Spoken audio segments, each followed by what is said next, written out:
What is up, guys? It's Coach Rack here with Headbanger Sports. As some of you may know, I just played at Fenway Park. In fact, I'm staying in Boston at the Commonwealth Hotel, currently about a quarter mile away from the field. I can see it from here. This may be my most interesting baseball lesson that I've given here at Rack's Corner, as today we'll be learning from legend Jonny Gomes how to play left field. Specifically, how to play left field off of the Green Monster. And while we're talking about the Green Monster here, there's going to be some takeaways for you outfielders in general, regardless of whether or not you're playing at Fenway. Let's do it. Left-handed hitters. The ball will come off of the wall true.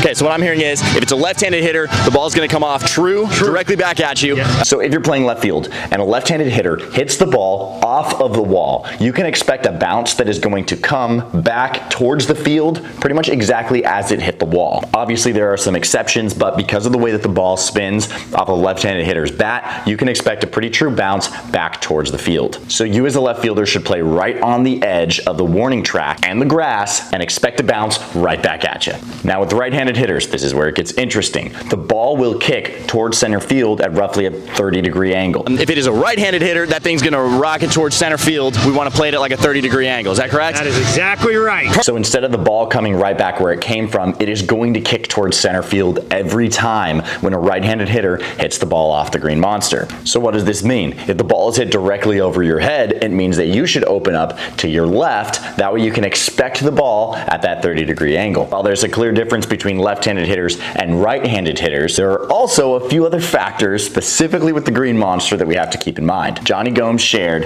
that there are certain concrete pillars that are at certain spots behind the Green Monster, and if it hits one of those concrete pillars behind the tin, then that ball will rocket off of the wall much harder. An example of one of these concrete pillars is directly below the light pole that you see in left field. If the ball hits directly below this light pole, you can expect a much harder kick back towards the field, and so instead of playing on the warning track edge where the warning track meets the grass, you're going to want to play a few feet into the grass expecting a harder kick. One more note about Fenway specifically, when you are playing left field, there's never really a time where you run at a 45-degree over your right shoulder. Normally when a ball's hit over your head to the left or the right, you drop back and run at a diagonal angle. However, Fenway Park, it is a shorter wall, and so instead of opening up diagonally, you can run laterally at a straight line, the left field line, expecting that harder kick. It was so cool getting to hear Jonny Gomes share this with me, because this is one of the insights that you might experience as a big leaguer, someone who plays there every day. You don't just walk into the ballpark, guess where the ball is going to bounce off the wall. During batting practice, you are studying how that ball is going to kick off of the wall so that you can be prepared in the outfield. And even if you never get to play at Fenway Park, I encourage you,